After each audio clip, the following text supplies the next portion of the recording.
A man in a worn green field jacket finished a full breakfast at the Galloway diner, reached into his pocket to pay, and found nothing there. No wallet. He patted the other pocket. The jacket. The back of his jeans. Nothing, and the owner of that diner, a hard man named Earl Brennan, who had spent 36 years behind that counter, looked at the stranger in the beanie and the highway-worn boots, and decided, in the space of about 4 seconds, exactly what kind of man he was dealing with. He did not lower his voice. He did not pull the man aside. He let it land in front of the whole morning crowd, the regulars on their stools, the 2 truckers in the corner booth, the young waitress frozen with a coffee pot in her hand. "Of course you don't," Earl said. "Of course you don't have it." The man did not get angry. He did not argue. He said he must have left it on his bike, that he was good for it, that he'd ride back and have it in 20 minutes. Earl laughed at him. A short, ugly laugh that had no humor in it at all, and said he'd heard that one before, about 400 times, and that he was done being a soft touch for every drifter who came through the door thinking the world owed him a meal. The man in the green jacket sat very still for a moment. He looked at the waitress, who had gone pale. He looked at the regulars, who had gone quiet. Then he stood, said he was sorry for the trouble, and walked out into the morning light on the old National Trails Highway in Daggett, California. What happened on that street over the next half hour, the people who saw it have not stopped talking about since, because the man with no wallet was about to be recognized by a 14-year-old boy on a bicycle. And what came after, what Earl Brennan finally did out loud in front of the whole street, was not something anyone who knew him would have believed that man was still capable of. There is a diner on the old National Trails Highway, just outside Daggett, California, in the high desert east of Barstow, and it has been there longer than most of the people who eat in it have been alive. The Galloway, white stucco gone the color of sand, a hand-painted sign, a screen door that is slapped shut behind 2 generations of truckers, ranchers, bikers, and lost souls coming off the long, empty stretch of Route 66, where the only other thing for 40 miles is heat and creosote. Inside it smells like coffee that has been on the burner since 5 in the morning and bacon, and the particular clean grease smell of a flat top that gets scraped down every single night. 8 stools at the counter. 6 booths with cracked red vinyl, patched with tape that almost matches. A pie case that still turns, slowly, in the corner, even though half the pies in it are for show. It is not fancy. It was never fancy. But it is the kind of place a whole town orbits without noticing. The place where the volunteer fire department gets its coffee, where the high school kids get their first jobs, where old men who have outlived their wives come every single morning so they have somewhere to be. For 36 years it had been the steady heart of a town that did not have much else. That morning, a little after 8, a motorcycle pulled off the highway and parked at the edge of the gravel lot. The man who got off it did not look like anyone. Faded Greenfield jacket, soft at the elbows. A gray knit beanie pulled down. Dark jeans, dust on them from the road, boots that had clearly done their miles. He came in alone, no bag, no phone in his hand, and took a stool at the far end of the counter and ordered the same thing half the men in there had ordered: eggs, bacon, hash browns, coffee, white toast. The young waitress brought it. He thanked her by name off her name tag. "Thanks, June," and ate slowly, looking out the window at the desert, the way a man eats when he is in no hurry to be anywhere and grateful for that. Nobody looked at him twice. That was about to change. The man behind the counter was named Earl Brennan, and at 64 he was carved out of something harder than most people are made of. Tall, still, with forearms like cable from 4 decades of work, and a face that had forgotten how to be soft. He had bought the Galloway in 1989 with money he and his wife Mara had scraped together over 6 years, and he had run it the way you run a thing you built with your own hands, with total control and no patience for nonsense. He knew every regular's order. He knew which checks would bounce. He kept the books himself, in pencil, in a ledger under the register, and lately those books had not been good. The bank in Barstow had sent 2 letters. He had not answered either one, but the hardness in Earl was not about money. The money was just the thing that fed it. Earl and Mara had one son, Danny. Danny had been a bright, restless, funny kid who could make the whole diner laugh, and somewhere around 16 he had gotten in with the wrong people. And somewhere around 18 the pills had taken him, and one night when he was 19, 15 years ago now.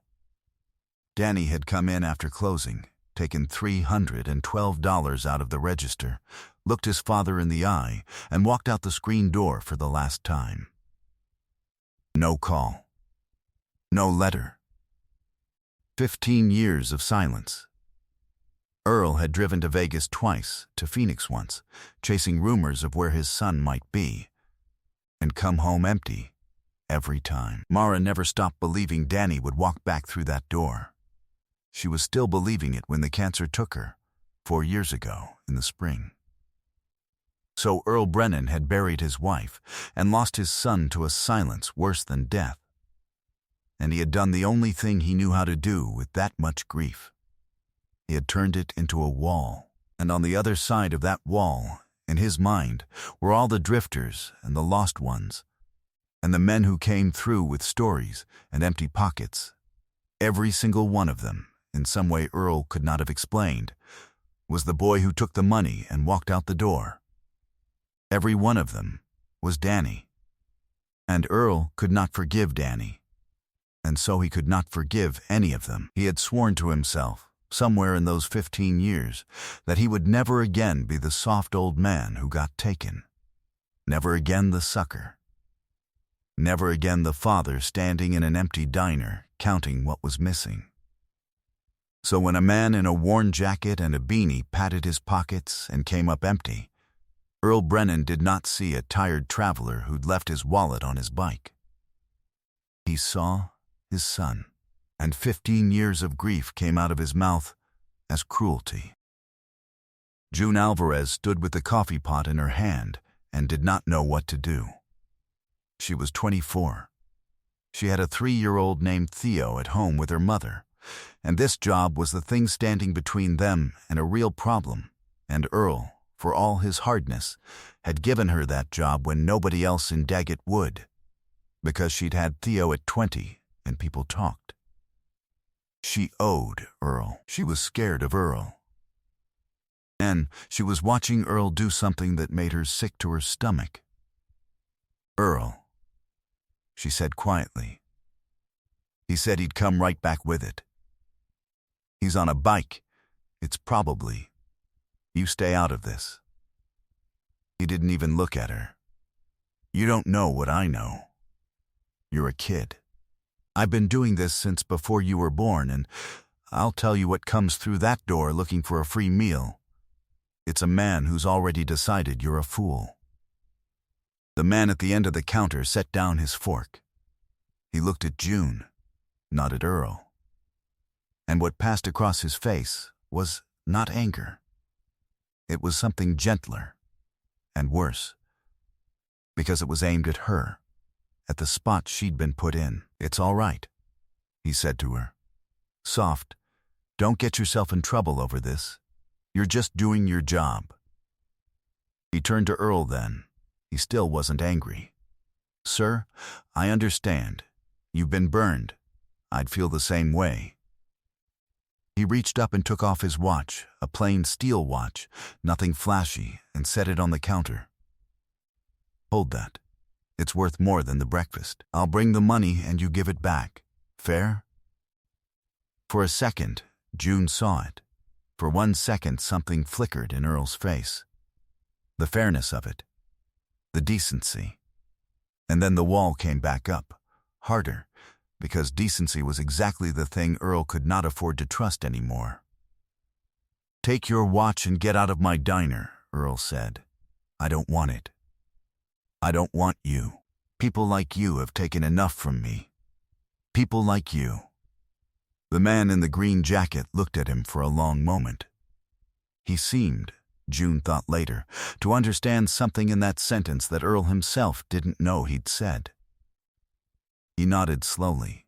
He picked up the watch and put it back on his wrist. "Okay," he said. He stood, pushed the stool in neatly, and walked out into the morning. The screen door slapped shut behind him. Earl turned back to the flat top like nothing had happened. But his hands, June noticed, were not quite steady on the scraper. Outside, the man did not get on his bike. He stood in the gravel lot in the early sun, and he did the thing he always did when something needed setting right. He took a breath. He looked back at the diner once, and he started walking up the shoulder of the highway toward the gas station 200 yards up, where he'd actually left his wallet on the counter 20 minutes earlier, paying for fuel the way anyone might. He didn't make it. A boy on a bicycle, 14 years old, name of Marcus, came coasting down the shoulder on his way to nowhere the way desert kids do in summer. And he slowed, and he stopped, and he stared, and he said the thing that changed the whole morning. "You're Keanu Reeves?" The man smiled. "I am." Marcus did not move. He just kept staring, mouth open. And then he fumbled out his phone. And then a woman coming out of the gas station saw her son talking to someone and came over. And she stopped too. And she said his name out loud, and a trucker filling his tank turned around. And within about 4 minutes, there were 11 people standing in the gravel between the gas station and the Galloway diner. And the number was growing, because a small desert town has nothing if not a fast grapevine. And the word going up and down Daggett that morning was the same 4 syllables, over and over. Keanu Reeves. Keanu Reeves is here. And inside the diner, June Alvarez looked out the window at the crowd forming on the highway, and she put down the coffee pot, and she walked over to Earl, and her voice was shaking. Earl, look outside." She pointed. "The man you just threw out. That's Earl, that's Keanu Reeves. The actor, that's him. Everybody on the street knows him. You just..." Earl Brennan turned around very slowly. Through the window, across the gravel, past the gas pumps, he could see the crowd. He could see the man in the green jacket and the beanie standing in the middle of it, easy, smiling, signing the back of a kid's notebook. The most loved man some of those people would ever meet. The man Earl had just told to get out, that people like him had taken enough. The regulars at the counter had gone silent. Adele Fry, a retired schoolteacher in her 70s, who had eaten breakfast at the Galloway every morning for 20 years, and whose opinion in that town carried more weight than the mayor's, set down her cup with a small, precise click. "Earl Brennan," she said, into the quiet. "I have known you a long time. I knew Mara. And I want you to think very hard about what you just did to that man. Not because of who he turned out to be, but because of who he'd have been if he'd been nobody at all." Earl did not answer her, because the screen door was opening again. Keanu had come back. He had walked away from the crowd and back across the lot and in through the door, and he was holding now a worn brown wallet, retrieved from the gas station counter 200 yards away, exactly where he'd said it would be, more or less. He came up to the counter in front of the whole silent room, and he laid down a 20. "For the breakfast," he said. "It was good. Thank you." Earl stared at the 20 and did not pick it up, and Keanu asked him one question. Quiet, not cruel, genuine the way a real question is. "Before you knew my name," he said, when you looked at me and decided I was a man who'd run out on a $14 breakfast. He paused. Who was it you were really seeing? Earl Brennan opened his mouth. Nothing came out. Keanu found him in the back. 10 minutes later, he had asked June where Earl had gone, and she'd pointed to the storeroom off the kitchen, a narrow space stacked with cans and flour sacks and the smell of old wood, where Earl had retreated to stand alone with his back to the door. Keanu knocked on the frame. Then he came in, found an upturned milk crate, and sat down on it, lower than the older man, looking up at him. I didn't come back here to ruin your day, Keanu said. Earl didn't turn around. When he finally spoke, his voice had nothing left of the counter in it. 36 years I've run this place. He shook his head at the wall. I used to be the guy who fed anybody. Mara and me, we'd feed half the road if they were hungry. There's people alive today because of a plate of eggs out that window. He stopped. I don't know when I turned into this. What happened? Keanu asked. Soft. No trap in it. And it came out of him, 15 years of it, in a back room, to a stranger. Danny. The bright, funny kid. The pills. The $312 out of the register. The screen door swinging shut and never once swinging open again. The 2 drives to Vegas. Mara dying with her eyes on that door, still sure. The wall he'd built so he would never be the fool standing in an empty diner counting what was gone. Every one of them, Earl said, and his voice broke on it. Every drifter, every kid with a story and empty pockets that walks through that door, I look at him and I see him. And I can't. I never got to be angry at Danny. He never gave me the chance. So I just... He pressed the heel of his hand against his eyes. I take it out on whoever's standing where he stood. Keanu let him finish. He didn't rush in. He didn't fix it. He just let the man stand there with it.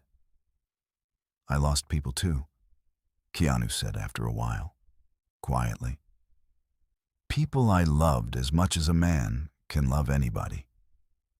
And for a long time I was angry at the world for it. And I didn't even know that's what I was doing. I'd look at a stranger and find a reason to keep them at arm's length and tell myself it was sense, when really it was just, I didn't want to get hit again. He looked up at Earl. Grief that doesn't have anywhere to go turns into something else. It turns into a wall, and then you stand guard on it the rest of your life. Earl Brennan was crying now, silently, the way men cry who have not done it in 15 years. Earl, Keanu said, if Danny walked in tomorrow morning, no wallet, hungry, looking rough. He waited until the older man met his eyes. What would you want the person behind that counter to do? Earl closed his eyes.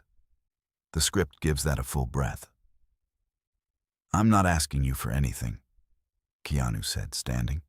He put a hand on the old man's shoulder.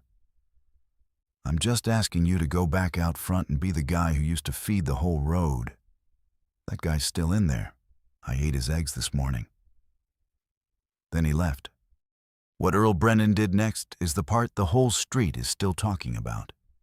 He came out of the back. His face was wet and he did not wipe it.